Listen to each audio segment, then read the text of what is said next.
Pertama, mengingkari janji. Padahal janji itu yang lebih tinggi nilainya adalah di hadapan Allah Subhanahu wa taala.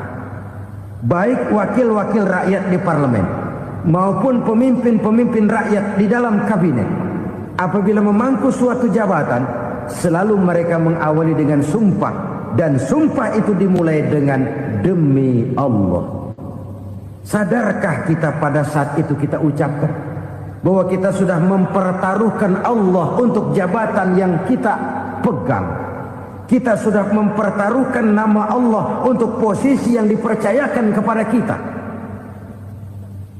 Sadarkah kita bahwa menyia-nyiakan itu satu dosa yang sangat besar, yang tidak hanya kepada Allah tetapi juga kepada rakyat yang kita wakili, kepada rakyat yang kita pimpin. Saudara-saudara kaum muslimin rahimakumullah, kita menyaksikan peristiwa-peristiwa yang memilukan dan memalukan. PHK terjadi di mana-mana, pengangguran meningkat, harga-harga membumbung tinggi, daya beli rakyat semakin lemah. Sementara di bidang politik, kejadian-kejadian memberikan indikasi bahwa persatuan dan kesatuan kita sebagai bangsa dewasa ini tengah berada dalam ujian yang berat.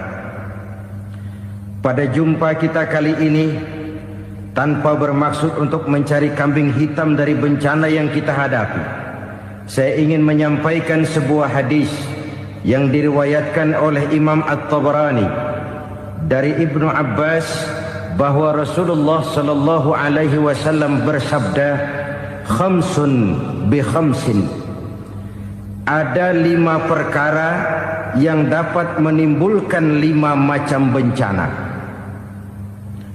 Mari kita renungi hadis ini satu demi satu sebagai bahan introspeksi buat kita semua dalam menghadapi bencana yang tengah berlaku sekarang ini. Yang pertama, manaqasa qaumul ahda illa sullita alaihim aduwwuhum.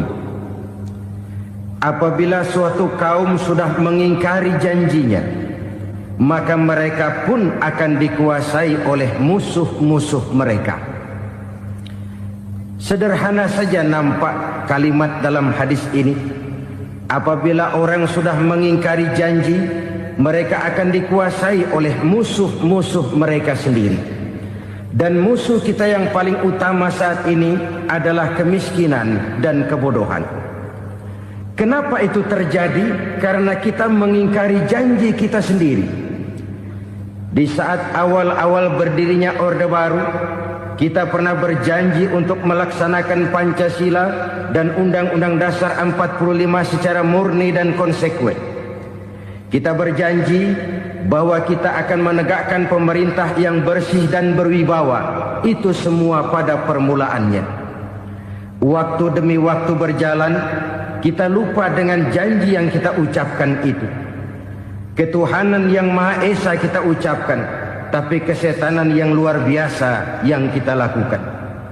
Kemanusiaan yang adil dan beradab yang kita dengungkan, tetapi kemanusiaan zalim dan biadab yang kita praktekkan. Sederhana saja saudara, hampir setiap pejabat pada posisi-posisi kunci, di awal-awal ia memangku jabatan itu, biasanya ia mengucapkan sumpah dengan lafaz demi Allah, bahwa dalam melaksanakan jabatan ini saya tidak akan menerima hadiah atau pemberian dalam bentuk apapun. Itu pada permulaannya. Lama-lama rupanya hadiah itu asik juga, mulai diterima. Lama-lama dirasa kurang, mulai menagih.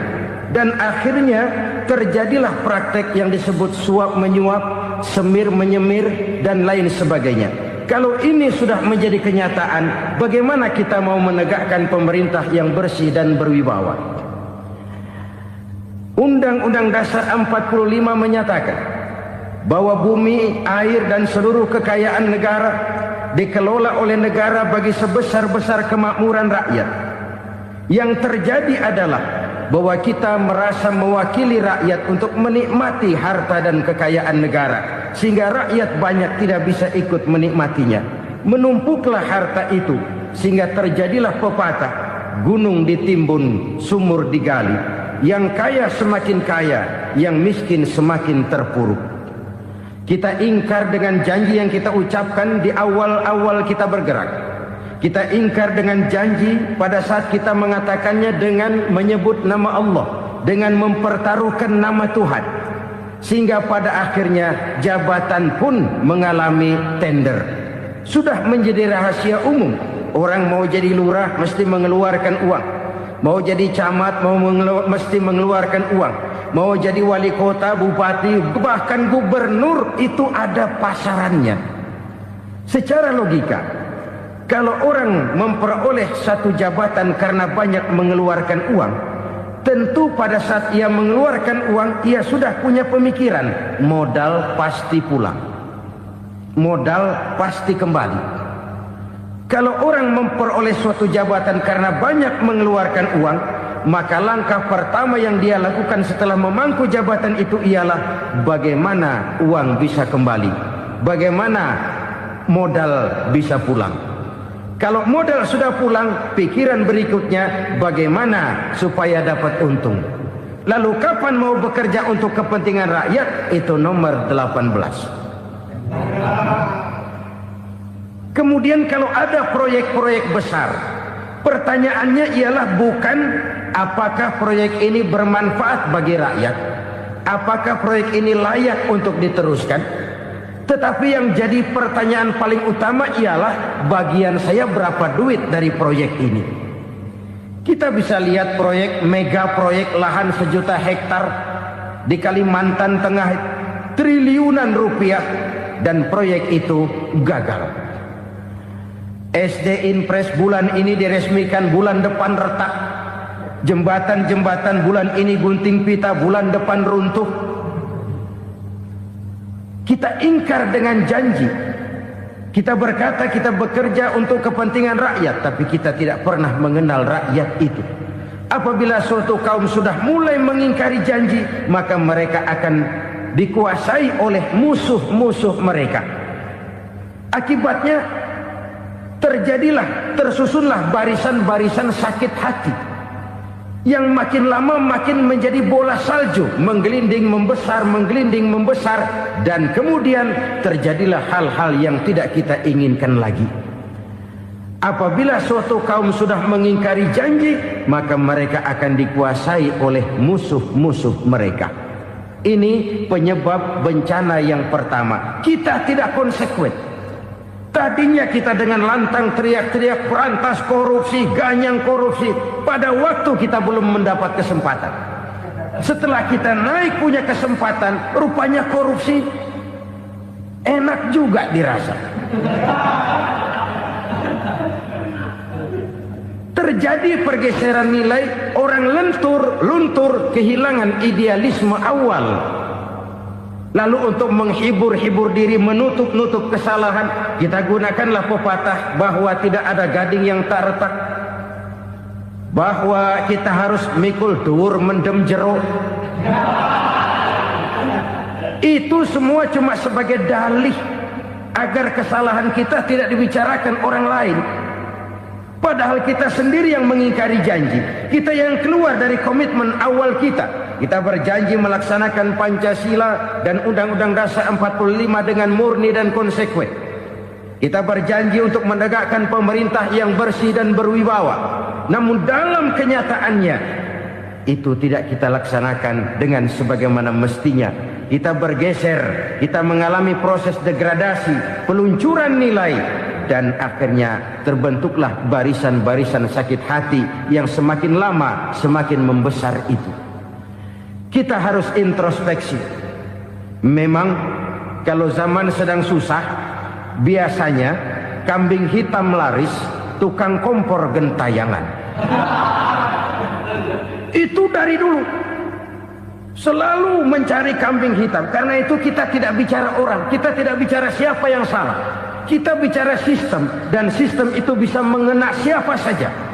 Kalau orang sudah mulai mengingkari janji, bergeser dari komitmen awal, itu sudah mulai dia mengalami proses peluncuran, proses degradasi.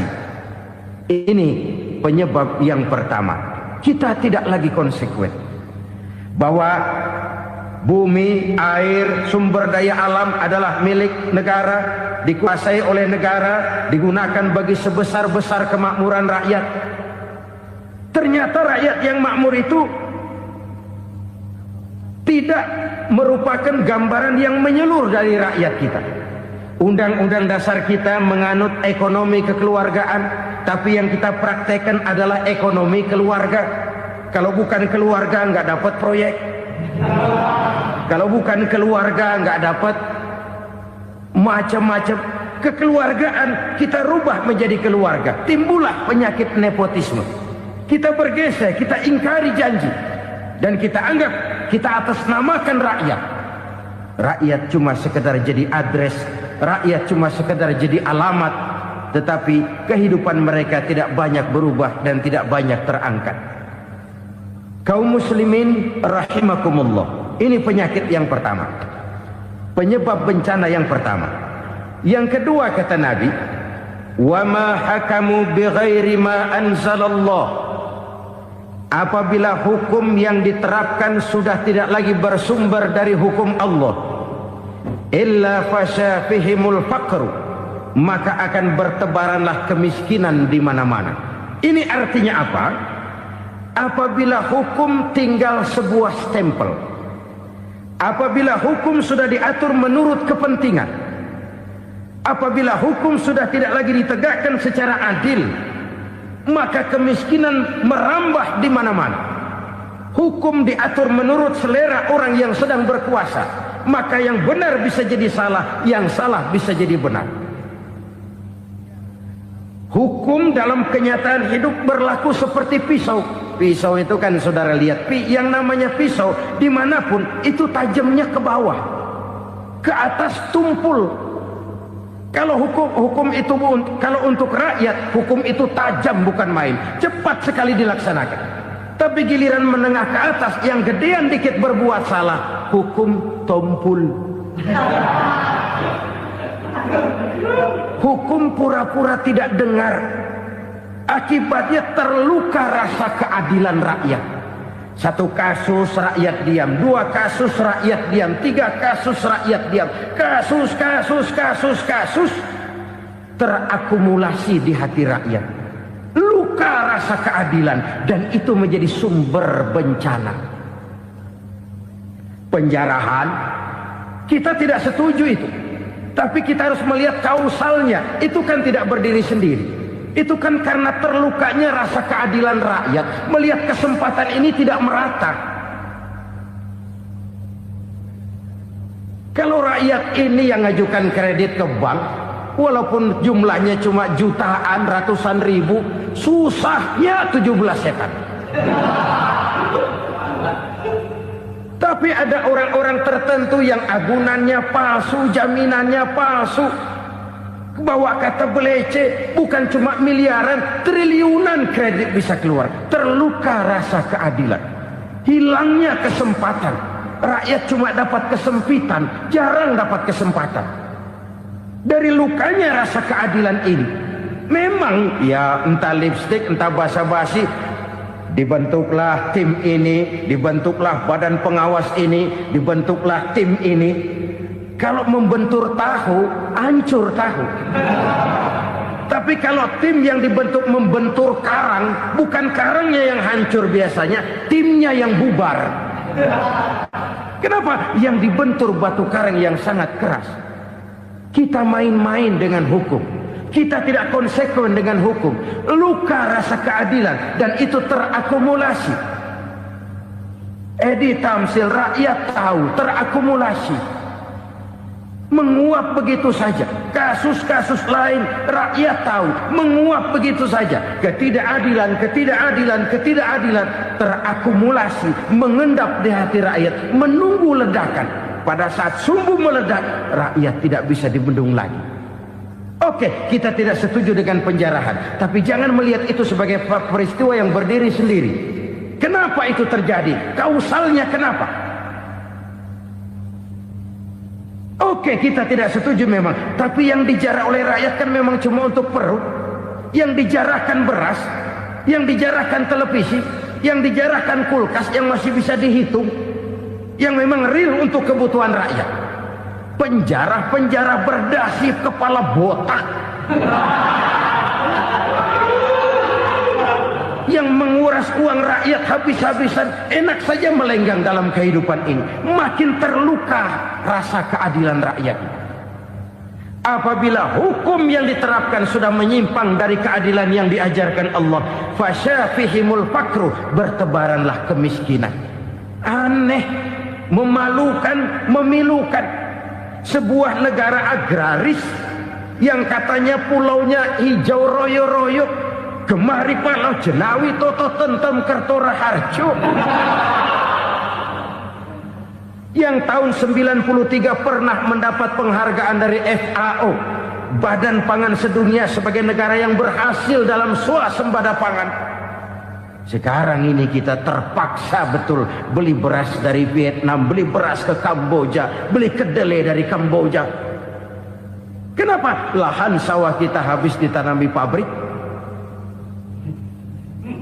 Teknologi kita, teknologi loncatan yang non-applied, tidak terpakai oleh kita.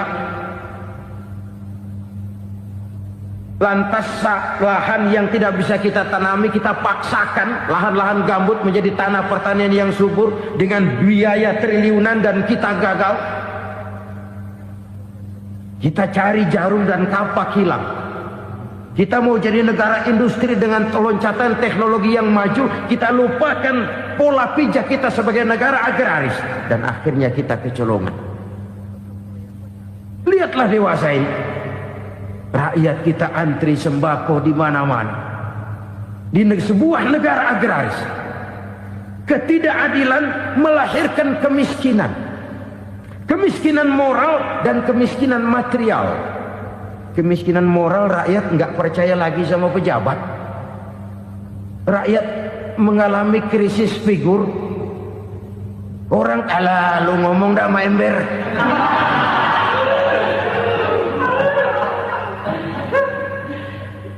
Penataran yang menghabiskan biaya miliaran itu melahirkan pejabat-pejabat korup.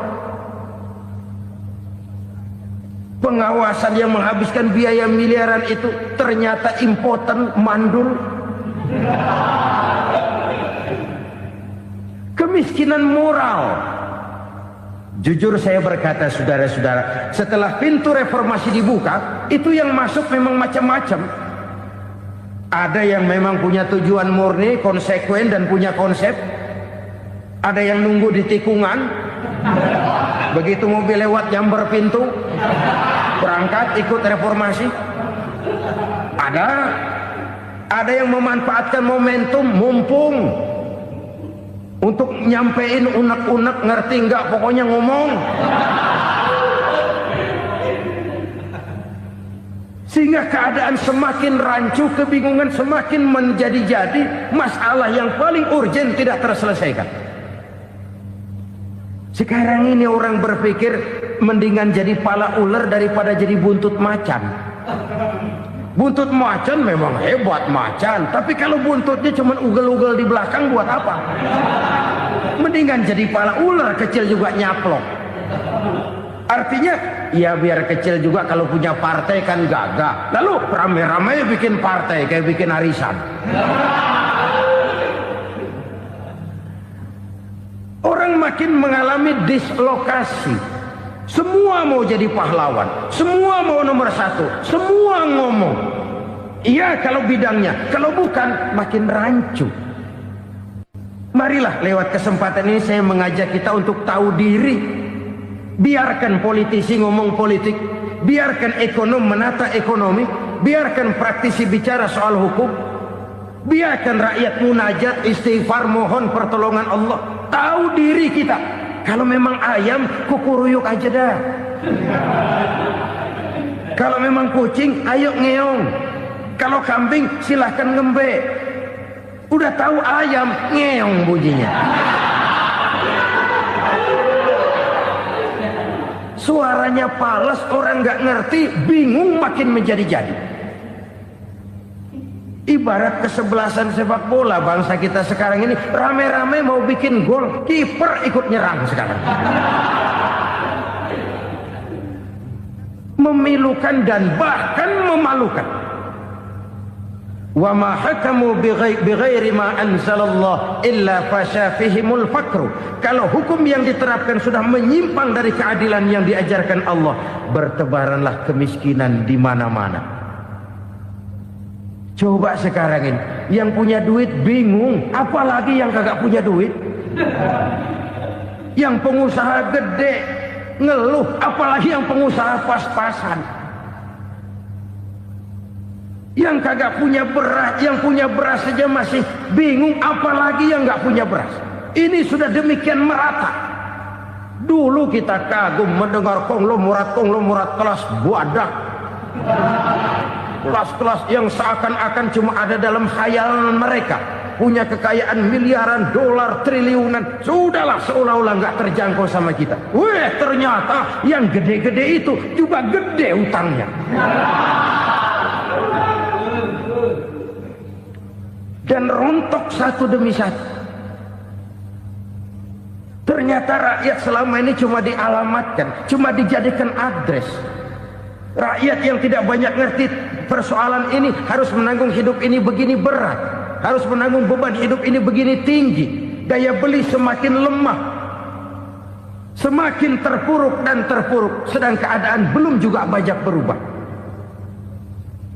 Yang hutang sama luar negeri itu kan bukan rakyat kecil, Ciano. Yang banyak nyimpen dolar juga kan Ciano. Rakyat kecil bocah kampung mah jangankan nyimpen dolar, ngelihat juga tumben. Kemana kita mesti bercermin? Sekali lagi saya mengatakan, maaf, kita tidak bermaksud mencari kambing hitam. Karena itu kita tidak bicara orang, kita bicara sistem, kita bicara keadaan. Beginilah yang dikatakan Nabi, penyebab timbulnya bencana, hukum yang ditegakkan tidak lagi berorientasi kepada keadilan, tapi berorientasi kepada kepentingan. Akhirnya bentuk hukum seperti pisau, tajam ke bawah, tumpul ke atas. Hukum cuma buat rakyat kecil, tetapi kelompok menengah ke atas kadang-kadang kebal dari perlakuan hukum.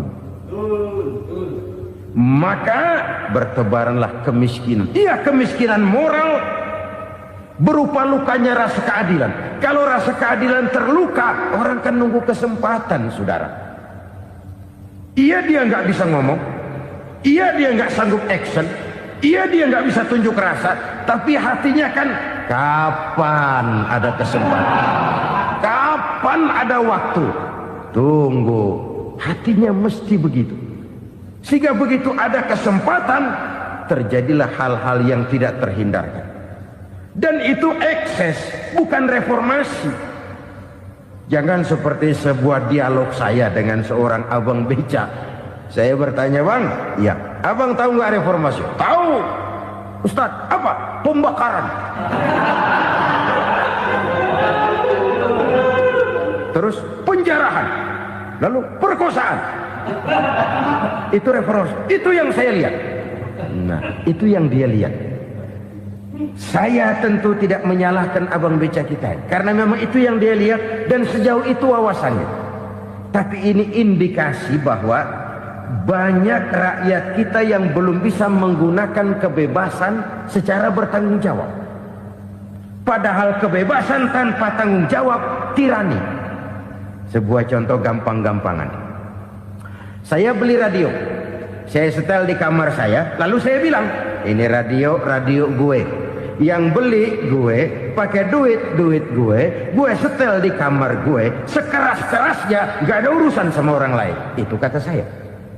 Tetapi tetangga saya sebelah rumah kan boleh juga ngomong begitu.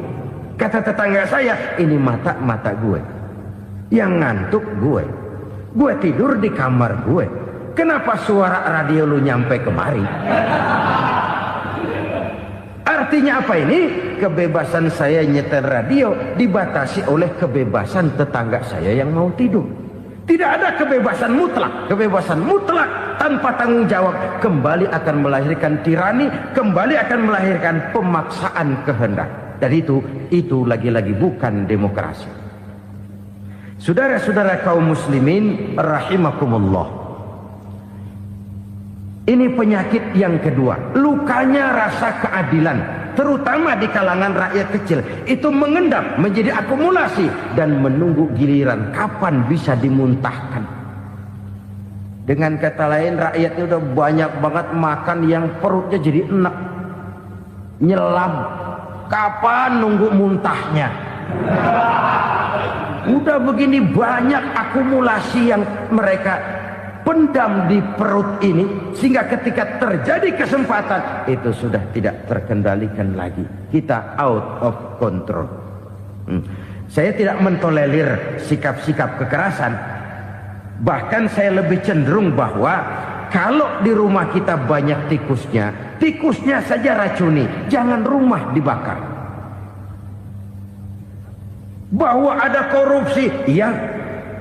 Ada kolusi, memang.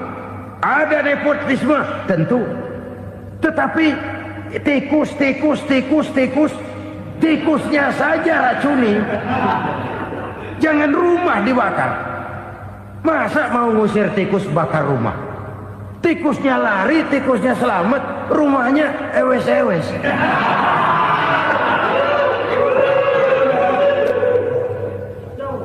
Tikus selamat, rumah nggak punya. Masalah nggak terselesaikan dengan sebagaimana yang kita harapkan. Kita sepakat ini negara hukum. Dan di hadapan hukum semua manusia itu sama. Itu prinsip yang diajarkan Allah. Al-musawat bainan nas fi takalifil ahkam. Semua manusia sama dalam berhadapan dengan hukum Allah Subhanahu wa taala. Kalau hukum sudah pandang bulu, itu jelas yang enak yang banyak bulunya. Siapa yang banyak bulunya? Monyet. Kalau hukum pandang bulu, monyet keenakan. Saudara-saudara kaum muslimin rahimakumullah, introspeksi. Mari kita bercermin bagaimana perjalanan hukum selama ini.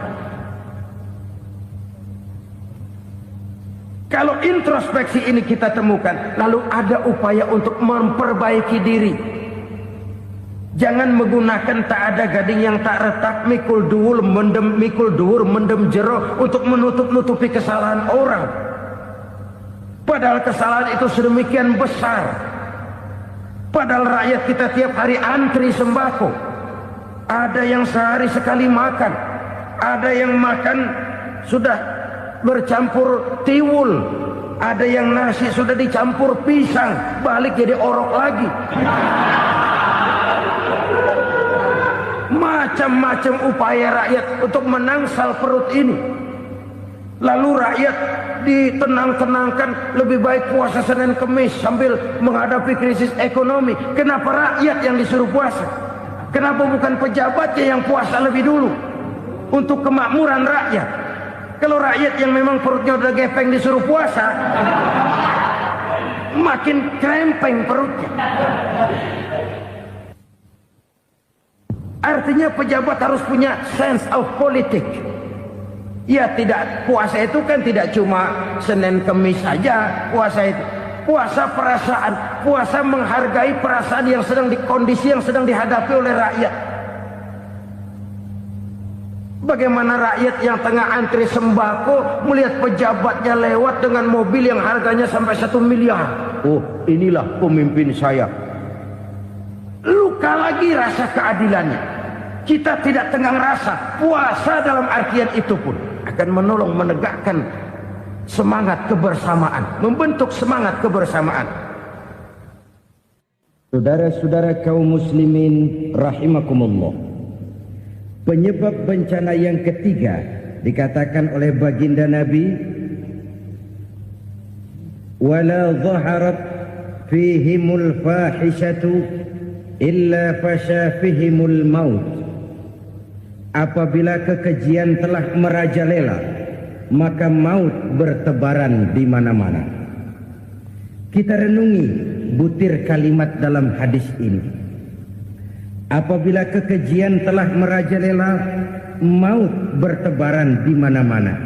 Begitu murah arti sebuah kehidupan. Penjarahan untuk hal-hal yang kecil tapi sampai mengorbankan nyawa. Apabila kekejian sudah terjadi di mana-mana, maut pun bertebaran. Maut dalam arti berpisah ruh dengan jasad, tapi juga maut dalam arti orang bisa mati karirnya, orang bisa mati usahanya, orang bisa mati kesempatannya karena perbuatan-perbuatan keji yang selama ini tidak terbendung. Lahirlah teori mafia. Siapa yang kuat dia yang berkuasa, siapa yang lemah dia menjadi mangsa. Proyek-proyek besar yang menang tender itu ya dari itu ke itu saja. Yang pengusaha-pengusaha tidak punya koneksi, tidak bisa bayar komisi, dapat proyek tetelan. Ada dagingnya, dikit tambahnya juga tetelan. Dagingnya sudah habis disantap oleh meja. Sekian puluh meja dilalui, sekian puluh amplop dikeluarkan. Sehingga yang akhirnya ya tinggal tetelan itu tadi. Maka kualitas pekerjaan pun sudah bukan lagi jadi masalah. Demikianlah mafia-mafia ini bermunculan di mana-mana. Di pengadilan terkenal mafia pengadilan. Hukum bisa dibeli, hukum bisa dipesan menurut kebutuhan sponsor. Mafia peradilan, mafia politik, mafia ekonomi, bahkan mafia agama yang menggunakan agama sebagai kedok, menggunakan agama sebagai dalih, menggunakan agama sebagai topeng untuk melancarkan maksud-maksud politiknya pun tidak tertutup kemungkinan. Apabila kekejian telah merajalela, maut bertebaran di mana-mana. Korupsi, kolusi, nepotisme itu bagian dari kekejian. Kita selama ini kalau mendengar maksiat, itu yang terbayang cuma judi, mabuk, zina. Iya itu maksiat. Tapi korupsi, kolusi, nepotisme itu juga maksiat dalam bentuk lain. Kalau ini sudah bertebaran, maka maut terjadi di mana-mana. Jangan bayangkan cuma mati orangnya, itu sih kewajiban. Yang menyakitkan itu orangnya masih hidup tapi dibikin mati. Karirnya mati. Kenapa? Karena yang diperlukan bukan cuma orang pinter tapi orang taat. Biar pinter, kalau nggak taat minggir. Biar bodoh, kalau taat bisa nyenangin atasan, bisa nyemur. Kumaha juragan wae ayeuna mah. Itu yang kadang-kadang dapat penghargaan. Tidak ada prestasi kerja kecuali bikin senang orang di atas. Kita lihat di desa-desa jalan rusak. Kalau ada berita pejabat anak mau turun, jalan rata sekali. Sampai tanah dari mana aja dikeruk buat ngeratain tuh jalan. Pejabat pulang legok lagi jalanan. Katanya kita kerja buat rakyat, nyatanya kita cuma melayani atasnya. Kenapa? Terjadi lingkaran setan. Seperti kata lagu Dul Sumbang itu. Mahasiswa takut sama dosen, dosen takut sama dekan, dekan takut sama rektor, rektor takut sama menteri, menteri takut sama presiden, presiden takut sama mahasiswa. Muter balik lagi. Lingkaran setan. Lingkaran setan. Saudara-saudara kaum muslimin rahimakumullah. Kekejian yang merajalela, praktek-praktek mafia yang tertuang dalam kehidupan sehari-hari menyebabkan orang mati karirnya, jasad masih hidup, karir mati, itu menyakitkan. Mati bisnisnya. Rakyat kecil pernah senang ketika Ceh cengkeh booming, harganya bagus, rakyat banyak yang pergi haji. Lalu mau ditata, lahir tata niaga cengkeh, malah amburadul. Harga cengkeh jatuh, petani cengkeh kecil menjerit. Siapa yang untung? Segelintir orang. Masihkah kita pakai atas nama rakyat untuk kepentingan nasional, padahal yang nyanyi cuma segelintir orang? Masihkah kita mau bohongi rakyat ini dengan mobil nasional tapi bikinan Korea? Masihkah kita mau bermain verbalisme, bermain kata? Ini sebuah masa lalu yang tidak perlu terulang lagi untuk masa-masa yang akan datang. Kekejian merajalela, orang mati karier. Bisa mati usaha, mati bisnis. Usahanya maju, dirangkul, hancur. Usahanya maju, dipukul, hancur, tenggelam. Bahkan yang memilukan dan memalukan badan-badan usaha milik negara itu dikebiri sedemikian rupa sehingga tidak menghasilkan hal-hal yang bermanfaat buat negara. Saudara-saudara kaum muslimin rahimakumullah, kalau nafsu yang sudah mengatur itu semua, maka kekejian pun merajalela. Orang sudah pakai teori mafia, yang kuat dia yang menang, yang kuat dia yang berkuasa, yang lemah silakan minggir di sudut-sudut kehidupan. Kalau kekejian seperti ini merajalela, maut bertebaran di mana-mana. Banyak orang mati kariernya, banyak orang mati usahanya, banyak orang mati imajinasinya. Sekarang ini dalam dunia seni, yang banyak karyawan seni, bukan seniman. Seniman itu kan dilahirkan, lain seniman, lain karyawan seni. Sekarang yang banyak karyawan seni, bukan seniman. Mati karier, mati imajinasi, mati improvisasi. Sehingga kehidupan persis sinetron. Sinetron itu yang kita lihat rumah mewah, yang kita lihat rumah bagus. Gak pernah kita lihat di sinetron kita ini rakyat antri sembako. Kita dijejali hal-hal yang indah, yang wah, yang membuat kita tenggelam dalam gaya hidup instan, tenggelam dalam gaya hidup wah. Kita lupa dengan realitas keseharian di tengah-tengah masyarakat kita. Lahirlah kelompok-kelompok selebritis, dibesarkan oleh berbagai media. Selebritis pilek aja masuk koran, pilek.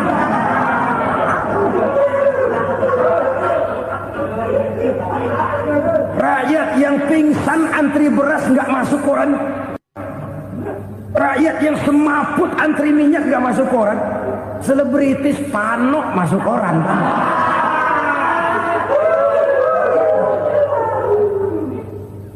Kita besarkan hal-hal kecil, kita kecilkan hal-hal besar. Kenapa? Kita mengejar oplah, kita profit oriented, tidak lagi berorientasi kepada realitas hidup yang kita hadapi ini.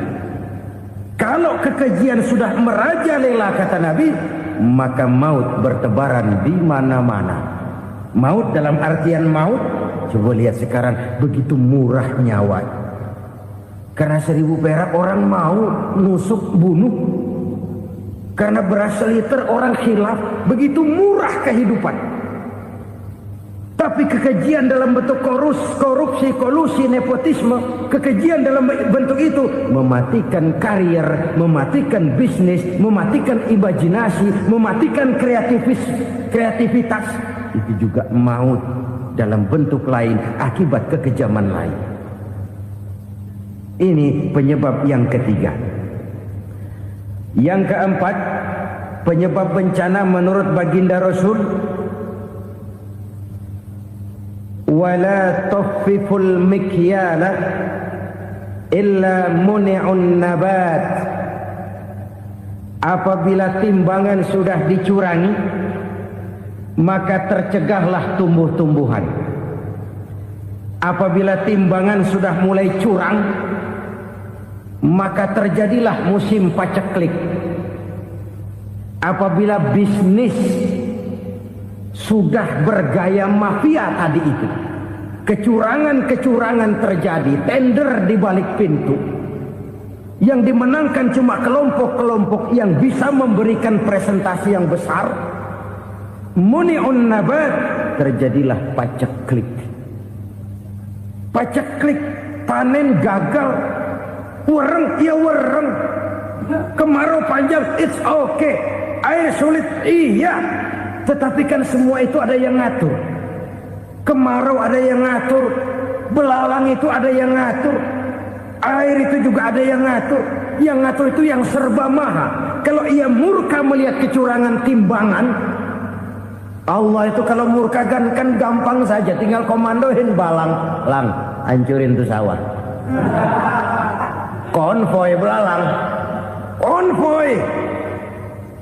Allah tinggal ngutik angin El Nino. Mampir lo ke Indonesia, hujan gak turun-turun, kemarau panjang. Jadi kalau musim kemarau kan namanya anginnya El Nino. Kalau musim hujan anginnya namanya La Nina. Cakep namanya, kejem orangnya. Saudara lihat Cina sekarang sedang kena La Nina, banjir besar, ribuan orang meninggal. Dia mah ribuan mati kagak berasa, rakyatnya miliaran. Bangladesh lagi ngalami La Nina, India lagi ngalami La Nina. Angin, hujan, kemarau, belalang itu kan ada yang ngendaliin. Kuncinya bukan di belalangnya, kuncinya bukan di peredaran matahari berputar, kuncinya di atas yang mengatur semua itu.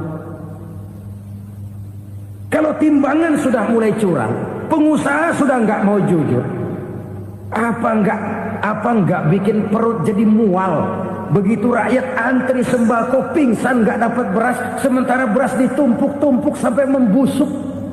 Kemana hati nuraninya? Kemana akal pikirannya? Kemana mereka yang berbuat atas nama rakyat tapi melihat rakyat susah tidak tergerak hatinya? Apabila timbangan sudah mulai dicurangi, bisnis sudah mulai melenceng, maka terjadilah paceklik. Sebuah negara yang berhasil dalam swasembada pangan, lalu sekarang menjadi negara yang rakyatnya antri untuk memperoleh kebutuhan pangan. Saudara-saudara kaum muslimin rahimakumullah, ini intinya adalah kecurangan. Kalau kecurangan sudah terjadi di mana-mana, dan ini milik siapa saja, bukan soal tempat, bukan soal jabatan, soal manusianya, SDM-nya.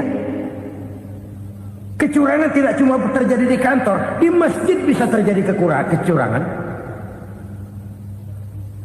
Korupsi tidak hanya bisa terjadi di kantor, di madrasah bisa ada korupsi. Faktor manusianya, ini soal SDM. Kecurangan yang besar tentu besar lagi kerugiannya. Kecurangan yang kecil, kecurangan sehari-hari, pedagang-pedagang kecil ngurangi timbangan, barang yang buruk dikatakan baik, yang baik dikatakan buruk, itu merugikan perorangan. Kecurangan yang besar merugikan bangsa dalam bentuk total, dalam bentuk seutuhnya.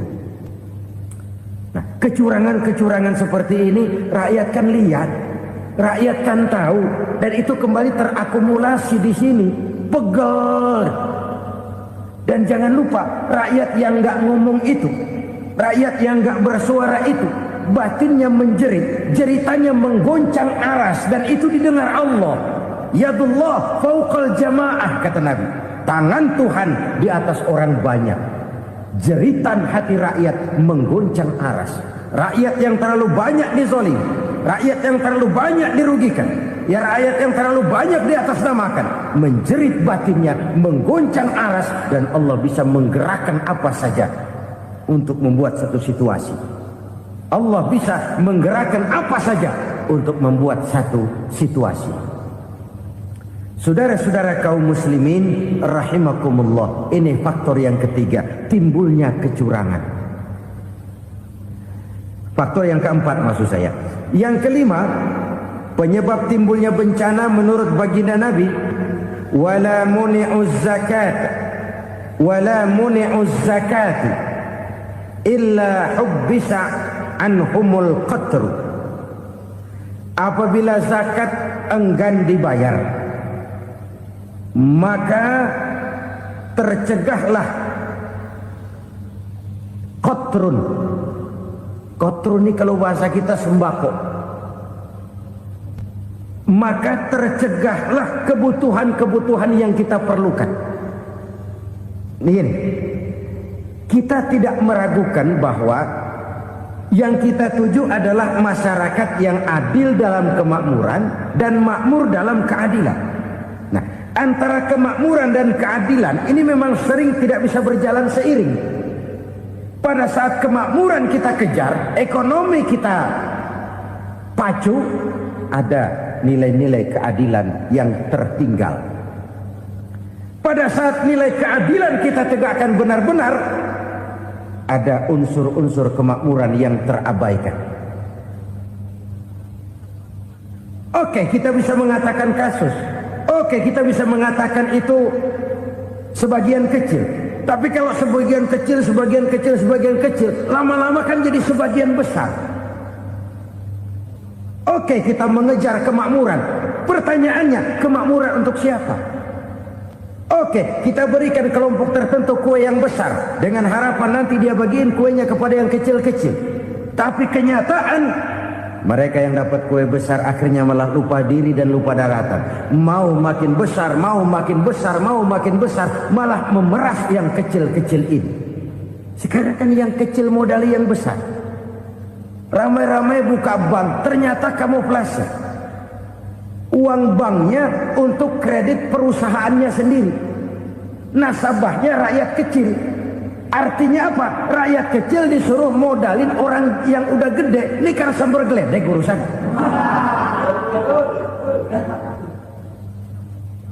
Ini kan permainan apa lagi? Rakyat kecil suruh modali yang gede. Nasabahnya rakyat kecil, kumpulkan uangnya di bank, kucurkan kredit kepada perusahaannya sendiri. Bukankah itu rakyat kecil suruh modali yang gede? Sudah begitu kejamkah kita untuk meraih keuntungan dengan mengorbankan orang kecil ini? Sudah tidak bicara lagi kah nurani kita melihat penderitaan orang yang semakin susah ini? Kalau zakat enggan dibayar, padahal zakat 2,5% saja, 2,5% saja. Kalau itu pun enggan, kalau zakat saja enggan, bagaimana pula yang namanya sedekah, bagaimana pula yang namanya infak, bagaimana pula yang namanya santunan, bantuan. Kadang-kadang lipstick nyumbang si nyumbang, cuman nyolongnya lebih gede. Ini namanya sumbangan lipstick. Buat lipstick itu kan buat ngumpetin bibir pucat. Itu fungsi utama lipstick. Buat ngumpetin korupsinya, nyumbang kegiatan-kegiatan sosial. Tapi yang dia korup lebih gede dari yang dia sumbangin. Lipstick kamuflase. Nepu kata anak sekarang.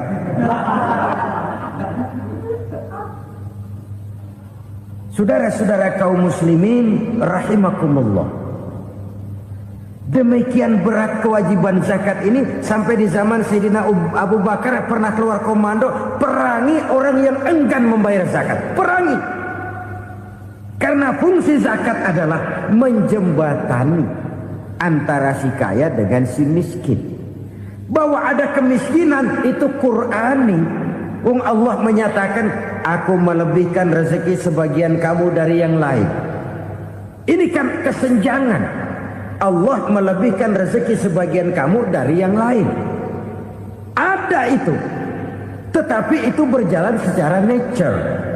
Nah, kalau direkayasa, yang kaya semakin kaya, yang miskin semakin terpuruk, yang sudah besar dapat proyek besar, yang kecil dapat tetelan. Ini kan rekayasa namanya. Kesenjangan yang direkayasa ini yang kita harus kikis.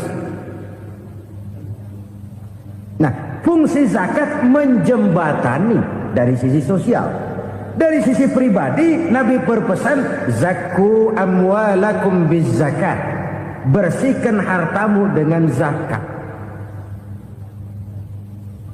Sekarang ada istilah nyuci uang. Uang hasil korupsi itu bisa dicuci, dijadikan uang bersih, bukan pakai rinso, bukan. Pakai politiknya koruptor, diolah sedemikian rupa sehingga jadi uang resmi. Sudah memutik, itu termasuk yang disebut kejahatan kerah putih, white collar crime, kejahatan kerah putih, kejahatan pakai dasi, kejahatan kelas kakap. Makanya orang mendingan goblok kagak bener daripada pinter kagak bener. Goblok kagak bener itu gampang ngurusinnya. Pinter kagak bener, ini yang berabe bener ngurusinnya.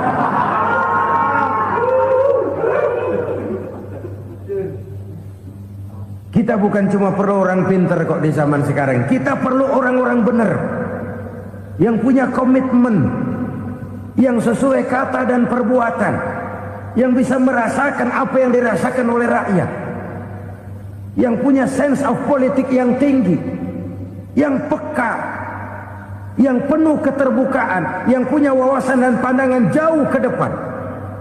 Dari sisi pribadi, zakat itu membersihkan harta kita.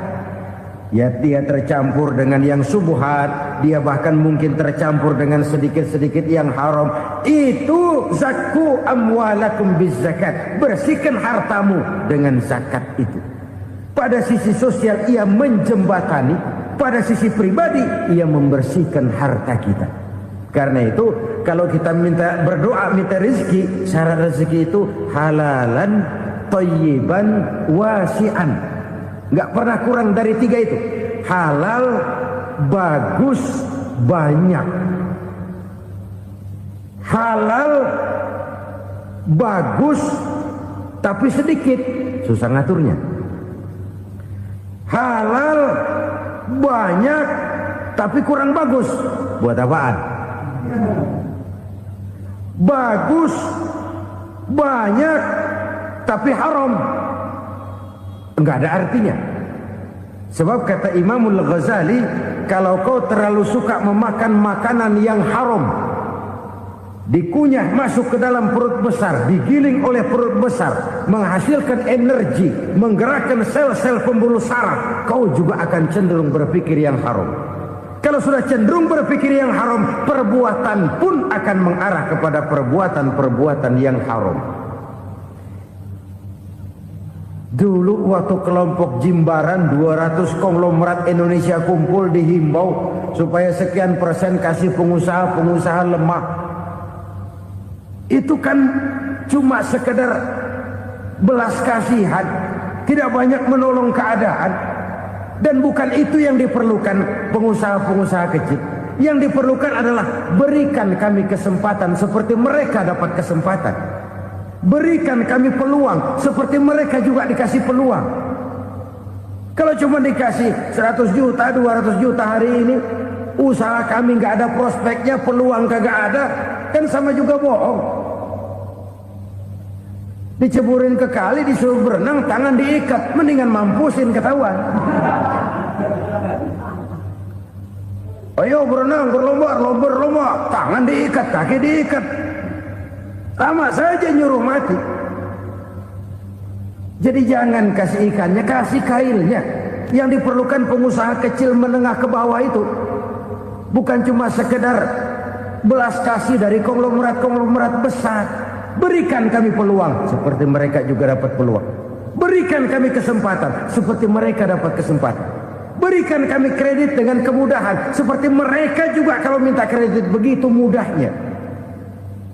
Menciptakan peluang dan kesempatan, pemerataan, bukan menciptakan manusia Indonesia dengan standar ekonomi yang sama. Semua rumahnya harus sama, semua punya mobil. Itu sih kebersamaan bebek. Bebek, coba lihat bebek, satu ngalor semua, satu ngidul semua. Kebersamaan bukan itu. Kebersamaan adalah menciptakan peluang. Kalau yang kaya bisa semakin kaya, kenapa yang miskin tidak bisa ikut naik jadi sedikit kaya? Kalau pengusaha yang sudah kuat bisa bertambah menjadi kuat dengan proyek mega proyek, kenapa yang menengah tidak bisa ikut menjadi kuat? Dan kenapa kekejian itu merajalela? Kita dengar lewat berita-berita PLN tekor, PLN utang. Kenapa? Dia beli listrik dari swasta yang belinya lebih mahal daripada penjualannya. Artinya dia beli itu listrik dari perusahaan listrik swasta, dia jual kepada rakyat lagi. Harga jualnya lebih murah daripada dia beli kepada swasta. Kenapa? Ada tekanan lagi tuh. Biasa siklus lagi. Hukum Boyle. Atas neken, paling bawah gepeng. Ya kita nih rakyat kecil, emang nasibnya gepeng-gepeng terus. Saudara-saudara kaum muslimin rahimakumullah, dari 5 penyebab bencana ini kita ambil kesimpulan untuk sebuah renungan dan introspeksi kita bersama. Pertama, mengingkari janji, padahal janji itu yang lebih tinggi nilainya adalah di hadapan Allah Subhanahu wa ta'ala. Baik wakil-wakil rakyat di parlemen maupun pemimpin-pemimpin rakyat di dalam kabinet, apabila memangku suatu jabatan, selalu mereka mengawali dengan sumpah, dan sumpah itu dimulai dengan demi Allah. Sadarkah kita pada saat itu kita ucapkan bahwa kita sudah mempertaruhkan Allah untuk jabatan yang kita pegang? Kita sudah mempertaruhkan nama Allah untuk posisi yang dipercayakan kepada kita. Sadarkah kita bahwa menyia-nyiakan itu satu dosa yang sangat besar, yang tidak hanya kepada Allah tetapi juga kepada rakyat yang kita wakili, kepada rakyat yang kita pimpin. Saudara-saudara kaum muslimin rahimakumullah, kita menyaksikan peristiwa-peristiwa yang memilukan dan memalukan.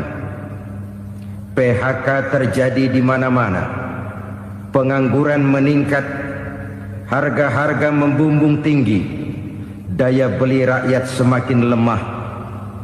Sementara di bidang politik, kejadian-kejadian memberikan indikasi bahwa persatuan dan kesatuan kita sebagai bangsa dewasa ini tengah berada dalam ujian yang berat.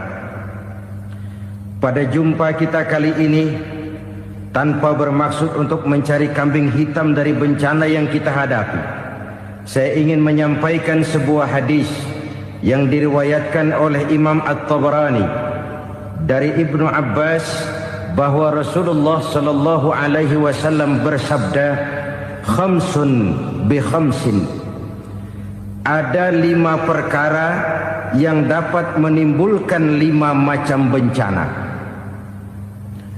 Mari kita renungi hadis ini satu demi satu sebagai bahan introspeksi buat kita semua dalam menghadapi bencana yang tengah berlaku sekarang ini. Yang pertama, manaqasa qaumul ahda illa sullita alaihim aduwwuhum. Apabila suatu kaum sudah mengingkari janjinya, maka mereka pun akan dikuasai oleh musuh-musuh mereka. Sederhana saja nampak kalimat dalam hadis ini.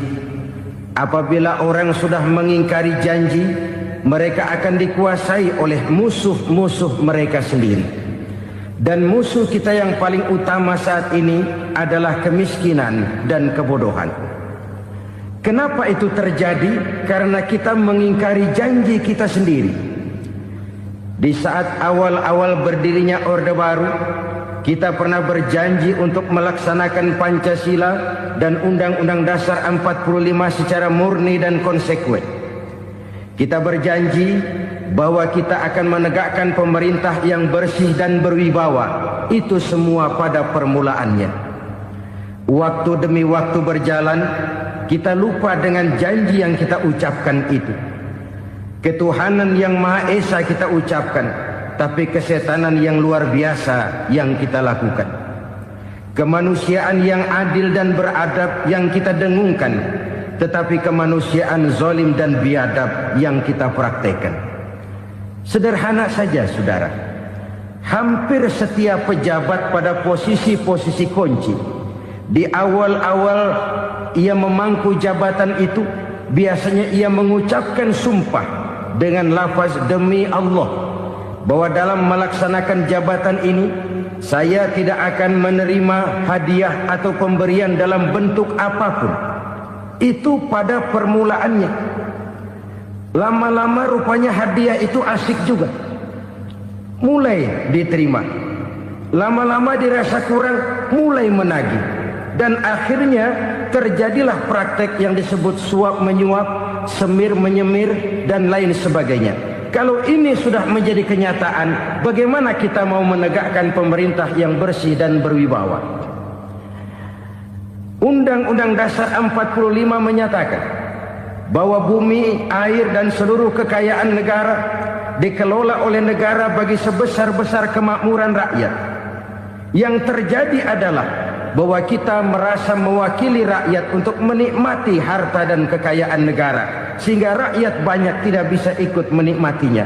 Menumpuklah harta itu sehingga terjadilah pepatah, gunung ditimbun, sumur digali. Yang kaya semakin kaya, yang miskin semakin terpuruk. Kita ingkar dengan janji yang kita ucapkan di awal-awal kita bergerak.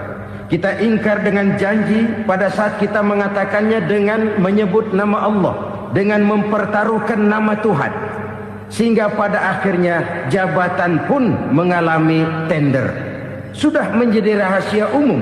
Orang mau jadi lurah mesti mengeluarkan uang. Mau jadi camat mesti mengeluarkan uang. Mau jadi wali kota, bupati, bahkan gubernur, itu ada pasarannya. Secara logika, kalau orang memperoleh satu jabatan karena banyak mengeluarkan uang, tentu pada saat ia mengeluarkan uang, ia sudah punya pemikiran, modal pasti pulang, modal pasti kembali. Kalau orang memperoleh suatu jabatan karena banyak mengeluarkan uang, maka langkah pertama yang dia lakukan setelah memangku jabatan itu ialah bagaimana uang bisa kembali, bagaimana modal bisa pulang. Kalau modal sudah pulang, pikiran berikutnya bagaimana supaya dapat untung. Lalu kapan mau bekerja untuk kepentingan rakyat? Itu nomor 18. Kemudian kalau ada proyek-proyek besar, pertanyaannya ialah bukan apakah proyek ini bermanfaat bagi rakyat, apakah proyek ini layak untuk diteruskan. Tetapi yang jadi pertanyaan paling utama ialah bagian saya berapa duit dari proyek ini. Kita bisa lihat proyek, mega proyek lahan 1 juta hektar di Kalimantan Tengah, triliunan rupiah, dan proyek itu gagal. SD Impres bulan ini diresmikan, bulan depan retak. Jembatan-jembatan bulan ini gunting pita, bulan depan runtuh. Kita ingkar dengan janji. Kita berkata kita bekerja untuk kepentingan rakyat, tapi kita tidak pernah mengenal rakyat itu. Apabila suatu kaum sudah mulai mengingkari janji, maka mereka akan dikuasai oleh musuh-musuh mereka. Akibatnya tersusunlah barisan-barisan sakit hati, yang makin lama makin menjadi bola salju, menggelinding membesar, dan kemudian terjadilah hal-hal yang tidak kita inginkan lagi. Apabila suatu kaum sudah mengingkari janji, maka mereka akan dikuasai oleh musuh-musuh mereka. Ini penyebab bencana yang pertama. Kita tidak konsekuen. Tadinya kita dengan lantang teriak-teriak berantas korupsi, ganyang korupsi. Pada waktu kita belum mendapat kesempatan. Setelah kita naik punya kesempatan, rupanya korupsi enak juga dirasa. Terjadi pergeseran nilai, orang luntur, kehilangan idealisme awal. Lalu untuk menghibur diri, menutup kesalahan, kita gunakanlah pepatah bahwa tidak ada gading yang tak retak, bahwa kita harus mikul dhuwur mendem jero.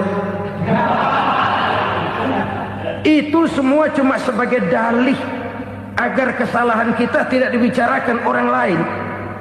Padahal kita sendiri yang mengingkari janji, kita yang keluar dari komitmen awal kita. Kita berjanji melaksanakan Pancasila dan Undang-Undang Dasar 45 dengan murni dan konsekuen. Kita berjanji untuk menegakkan pemerintah yang bersih dan berwibawa. Namun dalam kenyataannya itu tidak kita laksanakan dengan sebagaimana mestinya.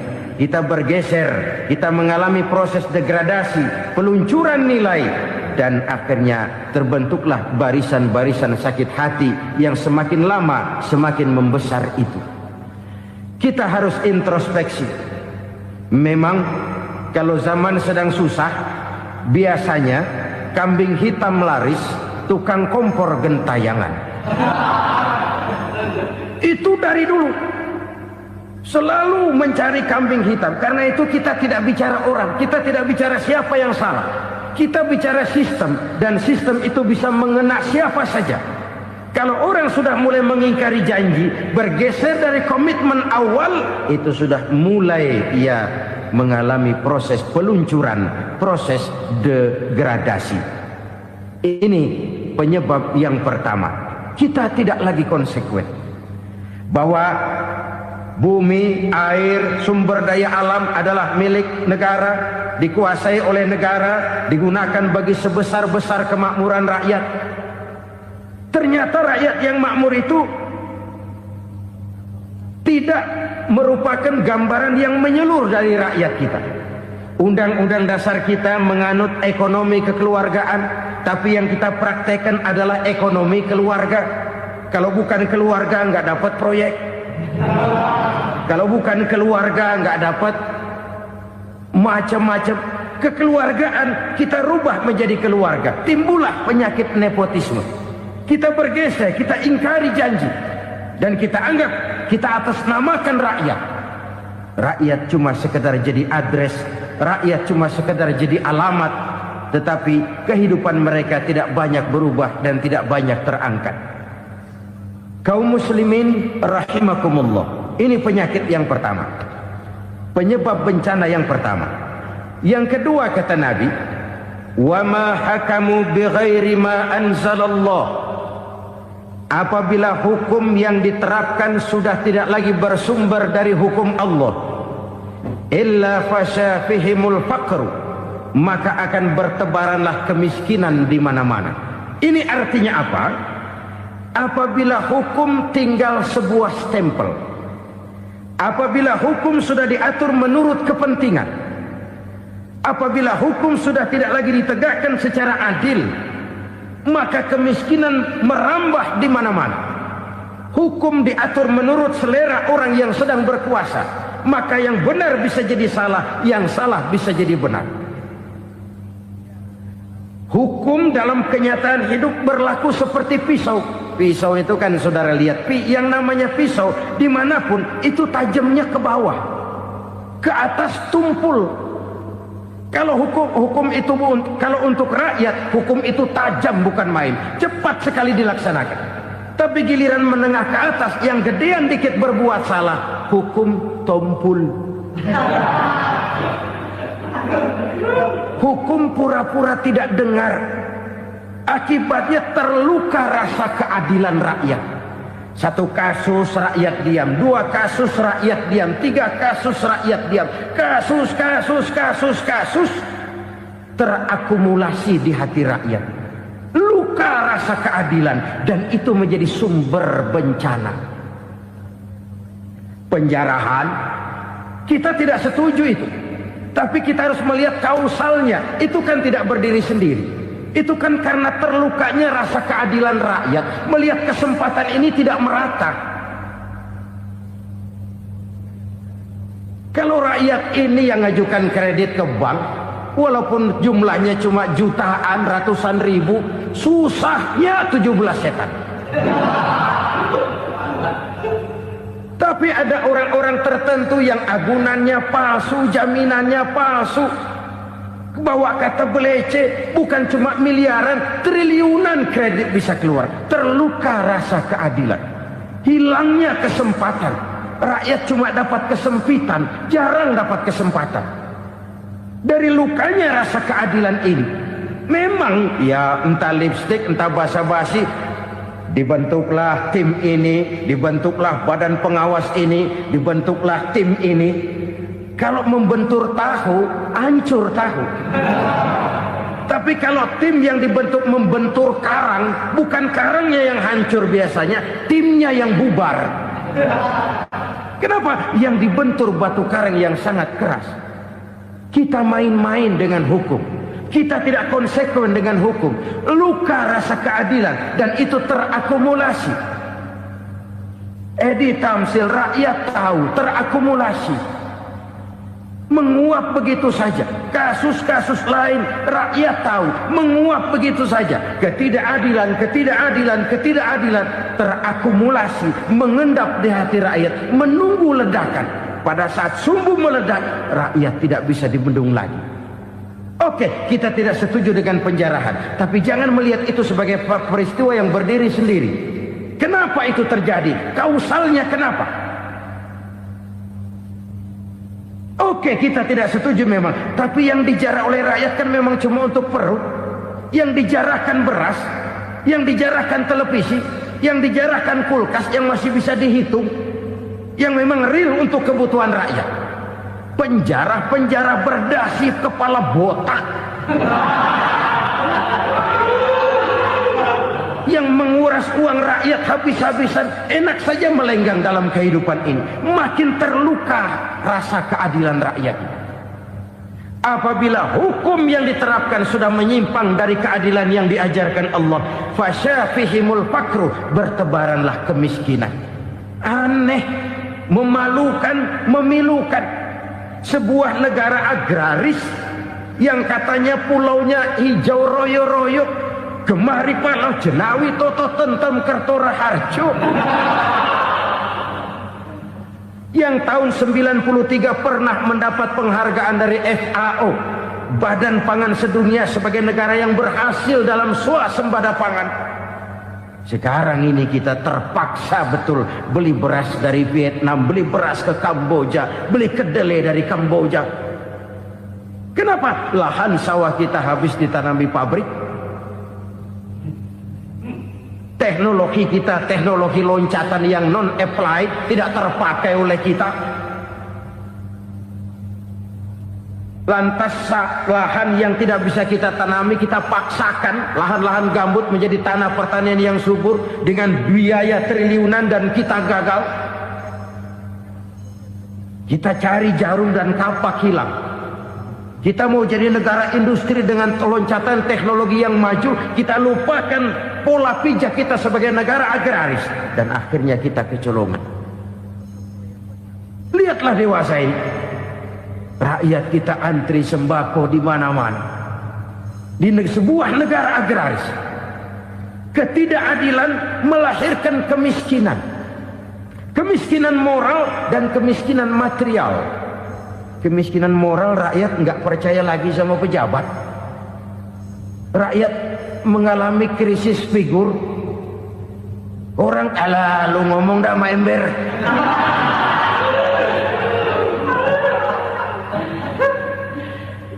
Penataran yang menghabiskan biaya miliaran itu melahirkan pejabat-pejabat korup. Pengawasan yang menghabiskan biaya miliaran itu ternyata impoten, mandul. Kemiskinan moral. Jujur saya berkata, saudara-saudara, setelah pintu reformasi dibuka, itu yang masuk memang macam-macam.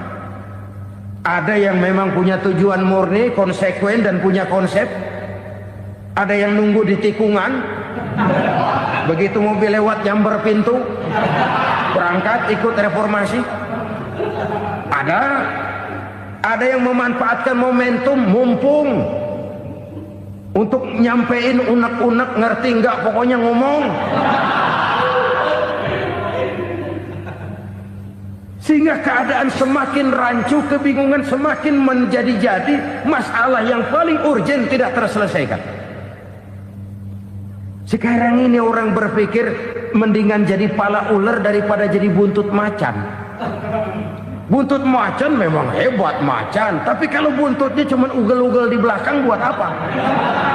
Mendingan jadi pala ular kecil juga nyaplok. Artinya ya biar kecil juga kalau punya partai kan gagah. Lalu rame-rame bikin partai kayak bikin arisan. Orang makin mengalami dislokasi. Semua mau jadi pahlawan, semua mau nomor satu, semua ngomong. Iya kalau bidangnya, kalau bukan makin rancu. Marilah lewat kesempatan ini saya mengajak kita untuk tahu diri.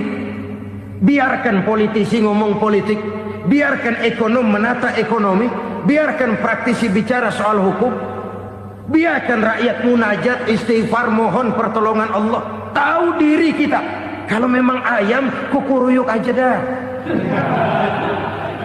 Kalau memang kucing, ayo ngeong. Kalau kambing, silahkan ngembe. Udah tahu ayam, ngeong bunyinya.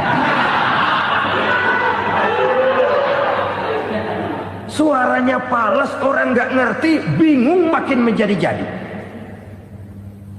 Ibarat kesebelasan sepak bola bangsa kita sekarang ini, rame-rame mau bikin gol, kiper ikut nyerang sekarang. Memilukan dan bahkan memalukan. Wa ma hakamu bighairi ma anzalallah illa fasha fihimul fakru. Kalau hukum yang diterapkan sudah menyimpang dari keadilan yang diajarkan Allah, bertebaranlah kemiskinan di mana-mana. Coba sekarang ini, yang punya duit bingung, apalagi yang kagak punya duit. Yang pengusaha gede ngeluh, apalagi yang pengusaha pas-pasan. Yang kagak punya beras, yang punya beras saja masih bingung, apalagi yang nggak punya beras. Ini sudah demikian merata. Dulu kita kagum mendengar konglomerat kelas buadah, kelas-kelas yang seakan-akan cuma ada dalam khayalan mereka, punya kekayaan miliaran dolar, triliunan. Sudahlah, seolah-olah nggak terjangkau sama kita. Weh, ternyata yang gede-gede itu juga gede utangnya. Dan rontok satu demi satu. Ternyata rakyat selama ini cuma dialamatkan, cuma dijadikan address. Rakyat yang tidak banyak ngerti persoalan ini harus menanggung hidup ini begini berat, harus menanggung beban hidup ini begini tinggi. Daya beli semakin lemah, semakin terpuruk dan terpuruk, sedang keadaan belum juga banyak berubah. Yang hutang sama luar negeri itu kan bukan rakyat kecil, Ciano. Yang banyak nyimpen dolar juga kan Ciano. Rakyat kecil bocah kampung mah jangankan nyimpen dolar, ngelihat juga tumben. Kemana kita mesti bercermin? Sekali lagi saya mengatakan maaf, kita tidak bermaksud mencari kambing hitam. Karena itu kita tidak bicara orang, kita bicara sistem, kita bicara keadaan. Beginilah yang dikatakan Nabi, penyebab timbulnya bencana, hukum yang ditegakkan tidak lagi berorientasi kepada keadilan, tapi berorientasi kepada kepentingan. Akhirnya bentuk hukum seperti pisau, tajam ke bawah, tumpul ke atas. Hukum cuma buat rakyat kecil, tetapi kelompok menengah ke atas kadang-kadang kebal dari perlakuan hukum. Maka bertebaranlah kemiskinan. Iya, kemiskinan moral berupa lukanya rasa keadilan. Kalau rasa keadilan terluka, orang kan nunggu kesempatan, saudara. Iya, dia nggak bisa ngomong, iya dia nggak sanggup action, iya dia nggak bisa tunjuk rasa, tapi hatinya kan kapan ada kesempatan, kapan ada waktu, tunggu. Hatinya mesti begitu. Sehingga begitu ada kesempatan, terjadilah hal-hal yang tidak terhindarkan. Dan itu ekses, bukan reformasi. Jangan seperti sebuah dialog saya dengan seorang abang beca. Saya bertanya, bang, ya, abang tahu nggak reformasi? Tahu. Ustaz, apa? Pembakaran. Terus penjarahan, lalu perkosaan. Itu reformasi. Itu yang saya lihat. Nah, itu yang dia lihat. Saya tentu tidak menyalahkan abang beca kita, karena memang itu yang dia lihat dan sejauh itu wawasannya. Tapi ini indikasi bahwa banyak rakyat kita yang belum bisa menggunakan kebebasan secara bertanggung jawab. Padahal kebebasan tanpa tanggung jawab tirani. Sebuah contoh gampang-gampangan. Saya beli radio, saya setel di kamar saya, lalu saya bilang, ini radio gue. Yang beli gue, pakai duit gue setel di kamar gue, sekeras-kerasnya, gak ada urusan sama orang lain. Itu kata saya. Tetapi tetangga saya sebelah rumah kan boleh juga ngomong begitu. Kata tetangga saya, ini mata gue, yang ngantuk gue tidur di kamar gue. Kenapa suara radio lu nyampe kemari? Artinya apa ini? Kebebasan saya nyetel radio dibatasi oleh kebebasan tetangga saya yang mau tidur. Tidak ada kebebasan mutlak. Kebebasan mutlak tanpa tanggung jawab kembali akan melahirkan tirani, kembali akan melahirkan pemaksaan kehendak. Dan itu lagi-lagi bukan demokrasi. Saudara-saudara kaum muslimin rahimakumullah. Ini penyakit yang kedua, lukanya rasa keadilan, terutama di kalangan rakyat kecil. Itu mengendap menjadi akumulasi dan menunggu giliran kapan bisa dimuntahkan. Dengan kata lain, rakyatnya udah banyak banget makan yang perutnya jadi enak, nyelam. Kapan nunggu muntahnya? Udah begini banyak akumulasi yang mereka pendam di perut ini, sehingga ketika terjadi kesempatan itu sudah tidak terkendalikan lagi. Kita out of control. Saya tidak mentolerir sikap-sikap kekerasan.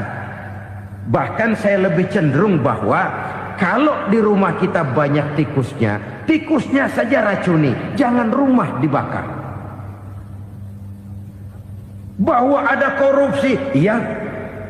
Ada kolusi, memang. Ada nepotisme, tentu. Tetapi tikusnya saja racuni. Jangan rumah dibakar. Masa mau ngusir tikus bakar rumah? Tikusnya lari, tikusnya selamat, rumahnya ewes-ewes.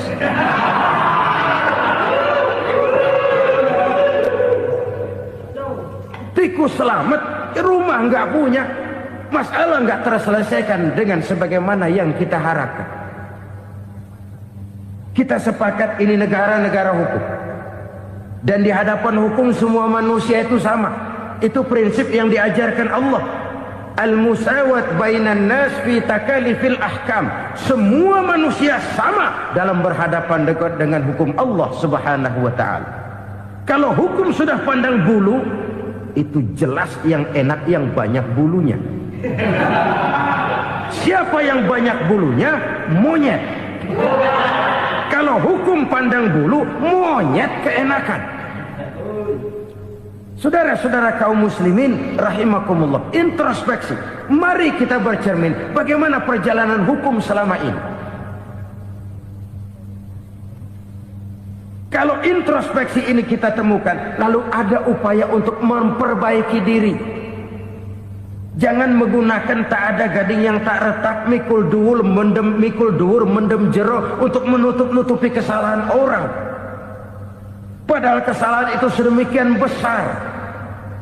Padahal rakyat kita tiap hari antri sembako. Ada yang sehari sekali makan, ada yang makan sudah bercampur tiwul, ada yang nasi sudah dicampur pisang, balik jadi orok lagi.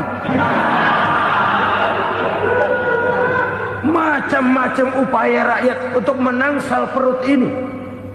Lalu rakyat ditenang-tenangkan, lebih baik puasa Senin Kemis sambil menghadapi krisis ekonomi. Kenapa rakyat yang disuruh puasa? Kenapa bukan pejabatnya yang puasa lebih dulu untuk kemakmuran rakyat?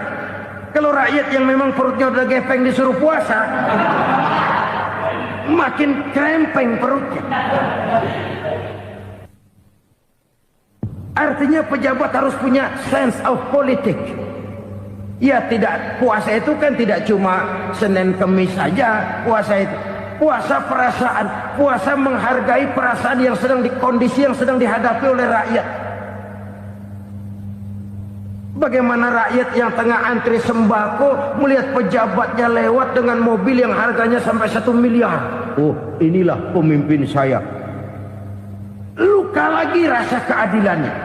Kita tidak tenggang rasa. Puasa dalam artian itu pun akan menolong menegakkan semangat kebersamaan, membentuk semangat kebersamaan. Saudara-saudara kaum muslimin rahimakumullah, penyebab bencana yang ketiga dikatakan oleh baginda Nabi, wala zaharat fihimul fahishatu illa fasha fihimul maut. Apabila kekejian telah merajalela, maka maut bertebaran di mana-mana. Kita renungi butir kalimat dalam hadis ini. Apabila kekejian telah merajalela, maut bertebaran di mana-mana. Begitu murah arti sebuah kehidupan. Penjarahan untuk hal-hal yang kecil tapi sampai mengorbankan nyawa. Apabila kekejian sudah terjadi di mana-mana, maut pun bertebaran. Maut dalam arti berpisah ruh dengan jasad, tapi juga maut dalam arti orang bisa mati karirnya, orang bisa mati usahanya, orang bisa mati kesempatannya karena perbuatan-perbuatan keji yang selama ini tidak terbendung. Lahirlah teori mafia. Siapa yang kuat dia yang berkuasa, siapa yang lemah dia menjadi mangsa. Proyek-proyek besar yang menang tender itu ya dari itu ke itu saja. Yang pengusaha-pengusaha tidak punya koleksi, koneksi, tidak bisa bayar komisi, dapat proyek tetelan. Ada dagingnya, dikit tambahnya juga tetelan. Dagingnya sudah habis disantap oleh meja. Sekian puluh meja dilalui, sekian puluh amplop dikeluarkan. Sehingga yang akhirnya ya tinggal tetelan itu tadi.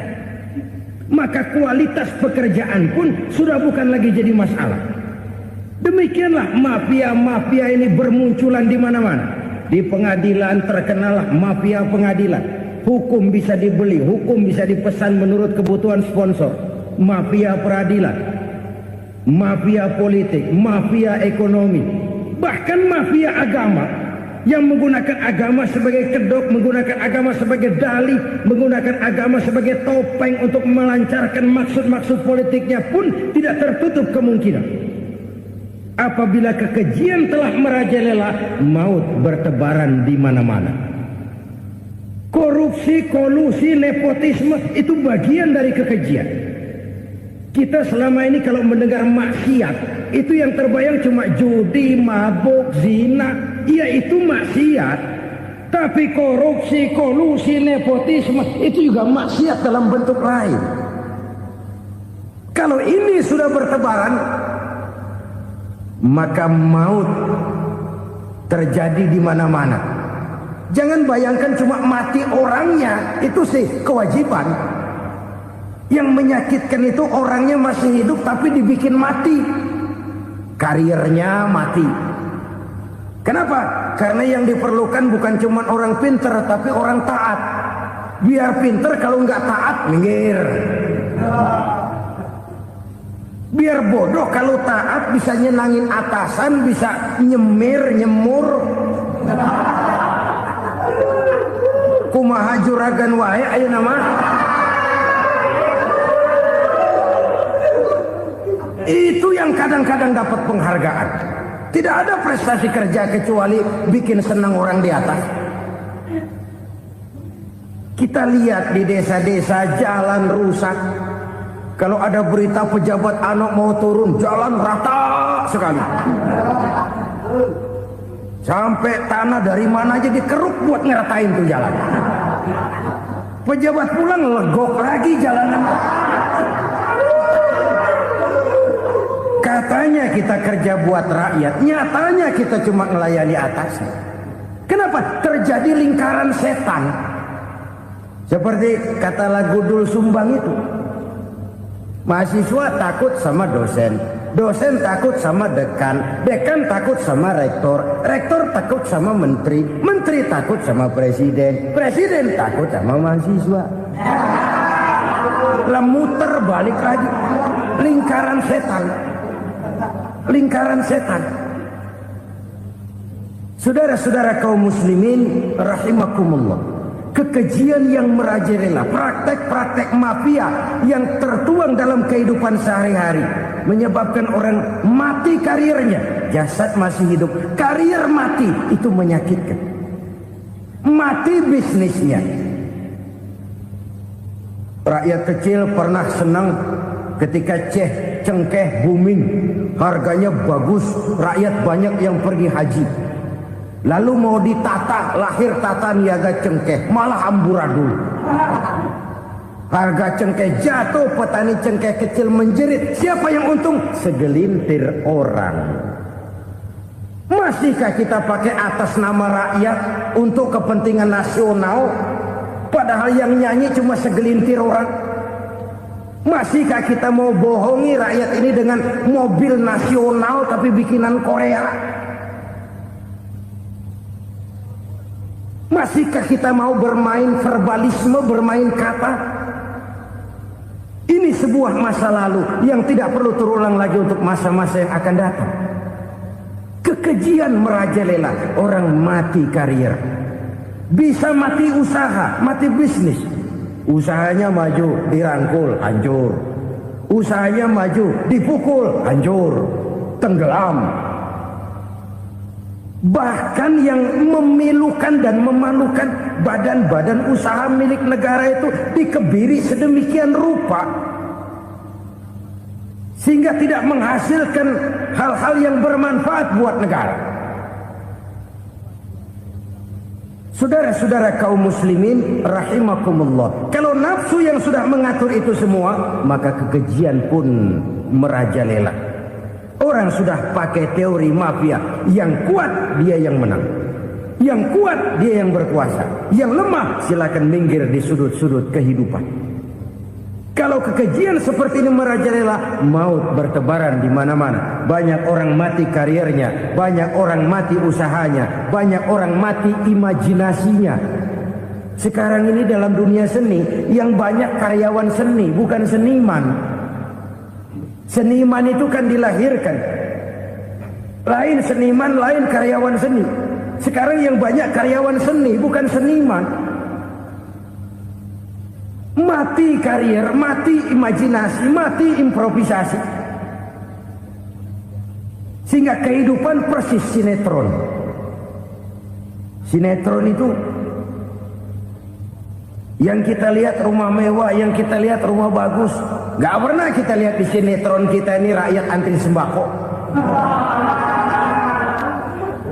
Kita dijejali hal-hal yang indah, yang wah, yang membuat kita tenggelam dalam gaya hidup instan, tenggelam dalam gaya hidup wah. Kita lupa dengan realitas keseharian di tengah-tengah masyarakat kita.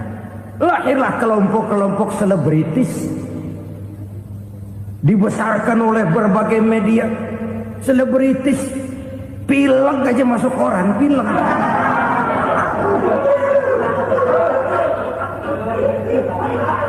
Rakyat yang pingsan antri beras nggak masuk koran. Rakyat yang semaput antri minyak nggak masuk koran. Selebritis panok masuk koran.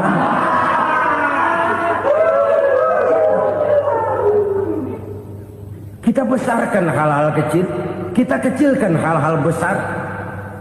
Karena apa? Kita mengejar oplak. Kita profit oriented, tidak lagi berorientasi kepada realitas hidup yang kita hadapi ini. Kalau kekejian sudah merajalela, kata Nabi, maka maut bertebaran di mana-mana. Maut dalam artian maut, coba lihat sekarang begitu murah nyawa. Karena 1000 perak orang mau nusuk bunuh. Karena beras seliter orang khilaf, begitu murah kehidupan. Tapi kekejian dalam bentuk korupsi, kolusi, nepotisme, kekejian dalam bentuk itu mematikan karier, mematikan bisnis, mematikan imajinasi, mematikan kreativitas. Itu juga maut dalam bentuk lain akibat kekejaman lain. Ini penyebab yang ketiga. Yang keempat, penyebab bencana menurut baginda Rasul, wala tukhfiful mikyala illa muni'un nabat. Apabila timbangan sudah dicurangi, maka tercegahlah tumbuh-tumbuhan. Apabila timbangan sudah mulai curang, maka terjadilah musim paceklik. Apabila bisnis sudah bergaya mafia tadi itu, kecurangan-kecurangan terjadi, tender di balik pintu, yang dimenangkan cuma kelompok-kelompok yang bisa memberikan presentasi yang besar, muni'un nabat, terjadilah paceklik. Paceklik, panen gagal. Wereng, ya wereng. Kemarau panjang, it's okay. Air sulit, iya. Tetapi kan semua itu ada yang ngatur. Kemarau ada yang ngatur, belalang itu ada yang ngatur, air itu juga ada yang ngatur. Yang ngatur itu yang serba maha. Kalau ia murka melihat kecurangan timbangan, Allah itu kalau murka kan gampang saja, tinggal komandoin balang, lang, hancurin tuh sawah. Konvoy belalang, konvoy. Allah tinggal ngutik angin El Nino, mampir lo ke Indonesia. Hujan gak turun-turun, kemarau panjang. Jadi kalau musim kemarau kan namanya anginnya El Nino. Kalau musim hujan anginnya namanya La Nina. Cakep namanya, kejem orangnya. Saudara lihat Cina sekarang sedang kena La Nina, banjir besar, ribuan orang meninggal. Dia mah ribuan mati kagak berasa, rakyatnya miliaran. Bangladesh lagi ngalami La Nina, India lagi ngalami La Nina. Angin, hujan, kemarau, belalang, itu kan ada yang ngendaliin. Kuncinya bukan di belalangnya, kuncinya bukan di peredaran matahari berputar, kuncinya di atas yang mengatur semua itu. Kalau timbangan sudah mulai curang, pengusaha sudah nggak mau jujur, apa nggak bikin perut jadi mual? Begitu rakyat antri sembako pingsan nggak dapat beras, sementara beras ditumpuk-tumpuk sampai membusuk.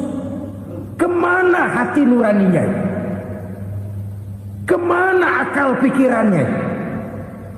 Kemana mereka yang berbuat atas nama rakyat tapi melihat rakyat susah tidak tergerak hatinya? Apabila timbangan sudah mulai dicurangi, bisnis sudah mulai melenceng, maka terjadilah paceklik. Sebuah negara yang berhasil dalam swasembada pangan, lalu sekarang menjadi negara yang rakyatnya antri untuk memperoleh kebutuhan pangan. Saudara-saudara kaum muslimin rahimakumullah, ini intinya adalah kecurangan. Kalau kecurangan sudah terjadi di mana-mana, dan ini milik siapa saja, bukan soal tempat, bukan soal jabatan, soal manusianya, SDM-nya. Kecurangan tidak cuma terjadi di kantor, di masjid bisa terjadi kecurangan.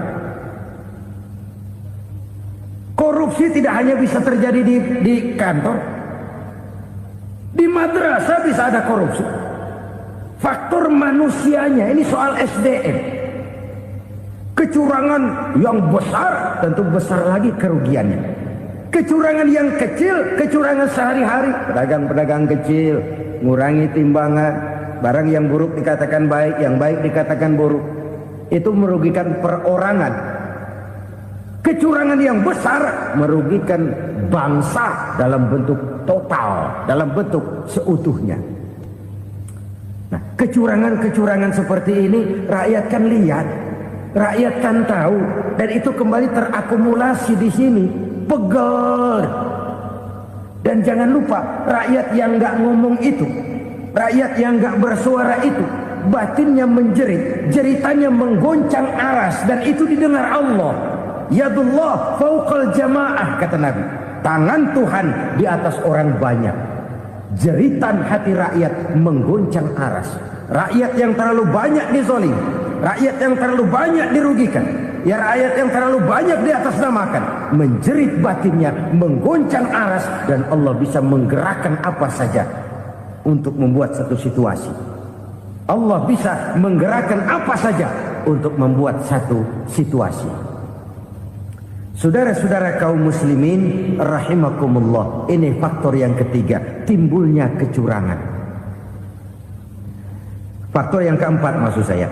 Yang kelima, penyebab timbulnya bencana menurut baginda Nabi, wala muni'uz zakat wala muni'uz zakat illa hubbisa anhumul qatr.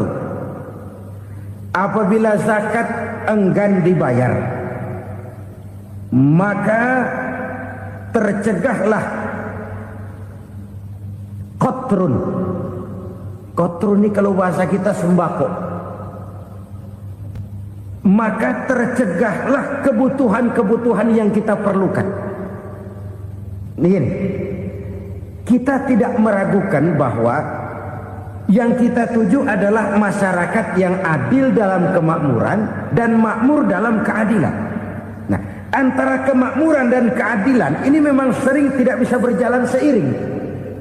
Pada saat kemakmuran kita kejar, ekonomi kita pacu, ada nilai-nilai keadilan yang tertinggal. Pada saat nilai keadilan kita tegakkan benar-benar, ada unsur-unsur kemakmuran yang terabaikan. Oke, kita bisa mengatakan kasus. Oke, kita bisa mengatakan itu sebagian kecil. Tapi kalau sebagian kecil, lama-lama kan jadi sebagian besar. Oke, kita mengejar kemakmuran. Pertanyaannya, kemakmuran untuk siapa? Oke, kita berikan kelompok tertentu kue yang besar dengan harapan nanti dia bagiin kuenya kepada yang kecil-kecil. Tapi kenyataan, mereka yang dapat kue besar akhirnya malah lupa diri dan lupa daratan. Mau makin besar, malah memeras yang kecil-kecil ini.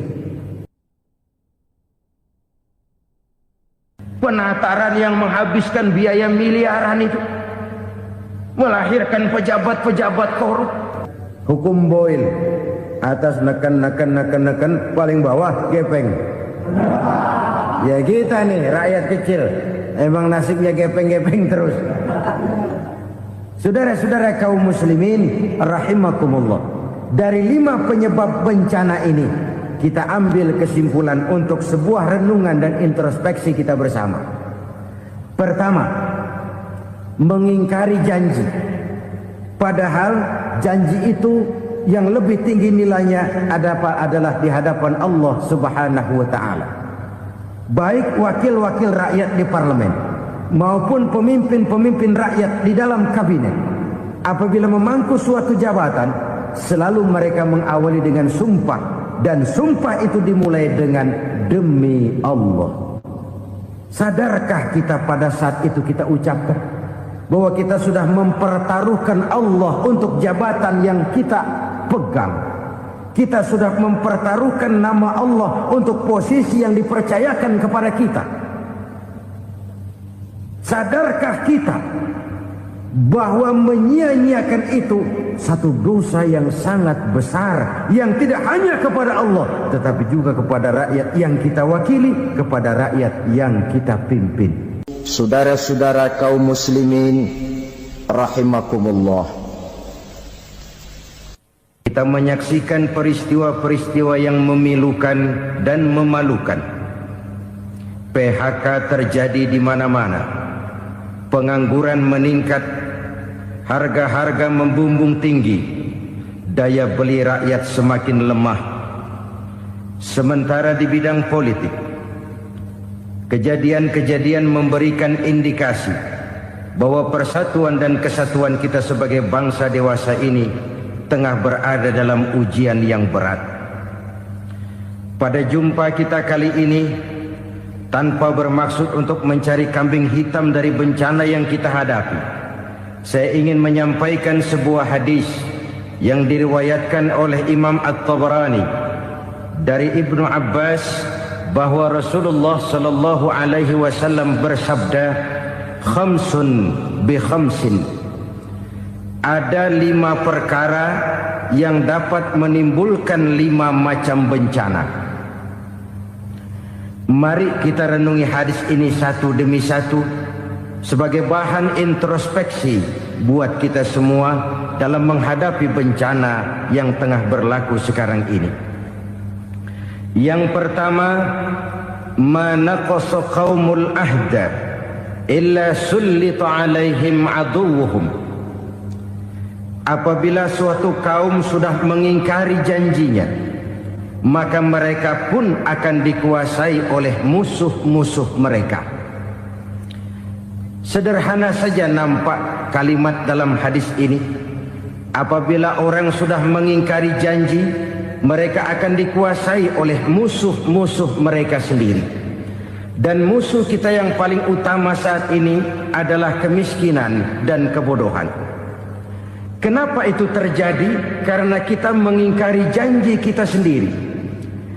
Di saat awal-awal berdirinya Orde Baru, kita pernah berjanji untuk melaksanakan Pancasila dan Undang-Undang Dasar 45 secara murni dan konsekuen. Kita berjanji bahwa kita akan menegakkan pemerintah yang bersih dan berwibawa. Itu semua pada permulaannya. Waktu demi waktu berjalan, kita lupa dengan janji yang kita ucapkan itu. Ketuhanan yang Maha Esa kita ucapkan, tapi kesetanan yang luar biasa yang kita lakukan. Kemanusiaan yang adil dan beradab yang kita dengungkan, tetapi kemanusiaan zalim dan biadab yang kita praktekkan.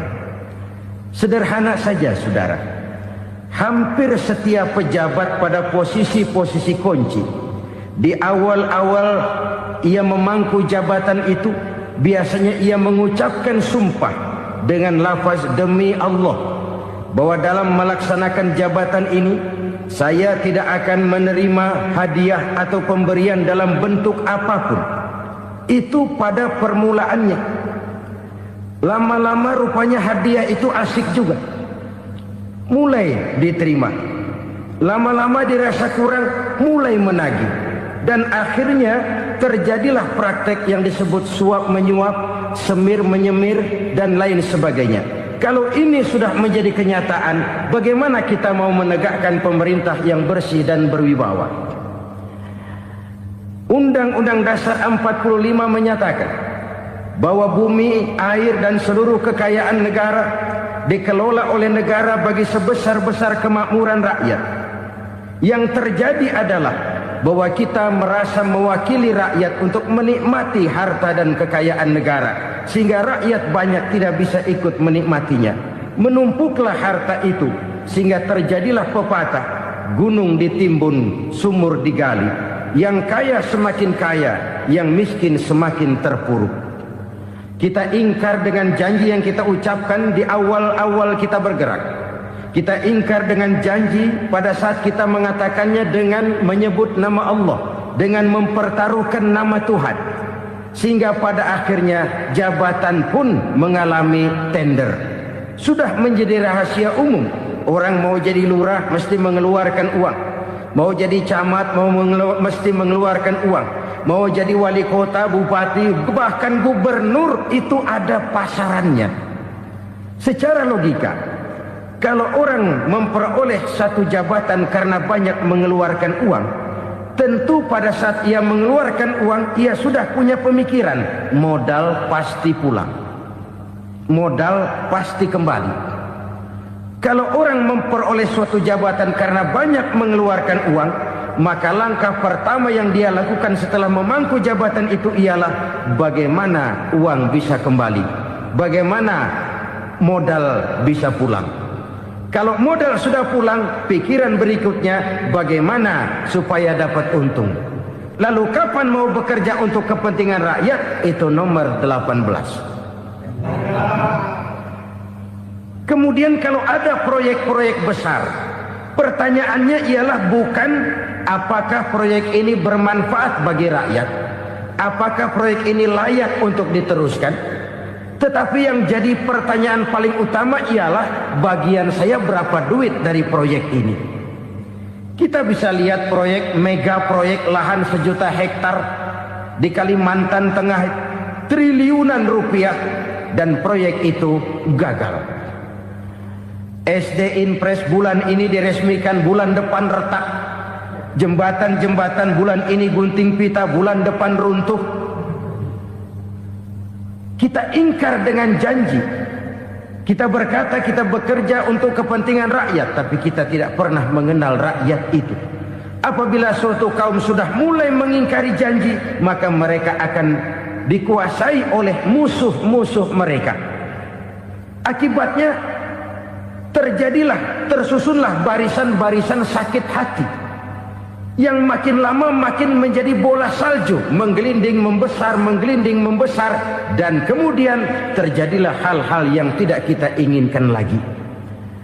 Apabila suatu kaum sudah mengingkari janji, maka mereka akan dikuasai oleh musuh-musuh mereka. Ini penyebab bencana yang pertama. Kita tidak konsekuen. Tadinya kita dengan lantang teriak-teriak berantas korupsi, ganyang korupsi. Pada waktu kita belum mendapat kesempatan. Setelah kita naik punya kesempatan, rupanya korupsi enak juga dirasa. Terjadi pergeseran nilai, orang luntur, kehilangan idealisme awal. Lalu untuk menghibur diri, menutup kesalahan, kita gunakanlah pepatah bahwa tidak ada gading yang tak retak, bahwa kita harus mikul dur mendem jero. Itu semua cuma sebagai dalih agar kesalahan kita tidak dibicarakan orang lain. Padahal kita sendiri yang mengingkari janji. Kita yang keluar dari komitmen awal kita. Kita berjanji melaksanakan Pancasila dan Undang-Undang Dasar 45 dengan murni dan konsekuen. Kita berjanji untuk menegakkan pemerintah yang bersih dan berwibawa. Namun dalam kenyataannya itu tidak kita laksanakan dengan sebagaimana mestinya. Kita bergeser, kita mengalami proses degradasi, peluncuran nilai, dan akhirnya terbentuklah barisan-barisan sakit hati yang semakin lama semakin membesar itu. Kita harus introspeksi. Memang kalau zaman sedang susah, biasanya kambing hitam laris, tukang kompor gentayangan. Itu dari dulu selalu mencari kambing hitam. Karena itu kita tidak bicara orang, kita tidak bicara siapa yang salah, kita bicara sistem. Dan sistem itu bisa mengena siapa saja. Kalau orang sudah mulai mengingkari janji, bergeser dari komitmen awal, itu sudah mulai ia mengalami proses peluncuran, proses degradasi.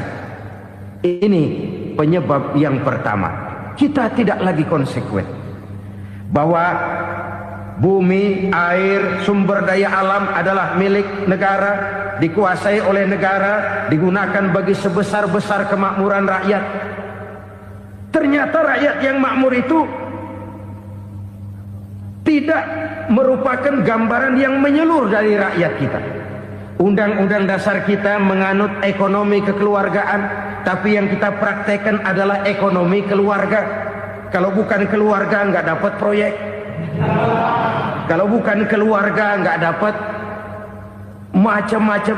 Kekeluargaan kita rubah menjadi keluarga. Timbullah penyakit nepotisme.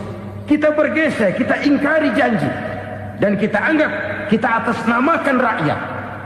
Rakyat cuma sekedar jadi address, rakyat cuma sekedar jadi alamat, tetapi kehidupan mereka tidak banyak berubah dan tidak banyak terangkat.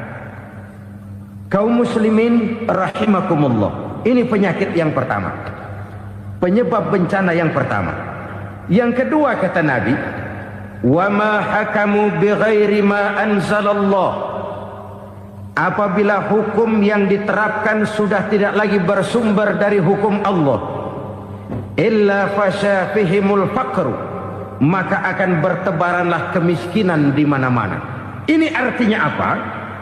Apabila hukum tinggal sebuah stempel, apabila hukum sudah diatur menurut kepentingan, apabila hukum sudah tidak lagi ditegakkan secara adil, maka kemiskinan merambah di mana-mana. Hukum diatur menurut selera orang yang sedang berkuasa, maka yang benar bisa jadi salah, yang salah bisa jadi benar. Hukum dalam kenyataan hidup berlaku seperti pisau. Pisau itu kan saudara lihat, yang namanya pisau dimanapun itu tajamnya ke bawah, ke atas tumpul. Kalau hukum itu, kalau untuk rakyat, hukum itu tajam bukan main, cepat sekali dilaksanakan. Tapi giliran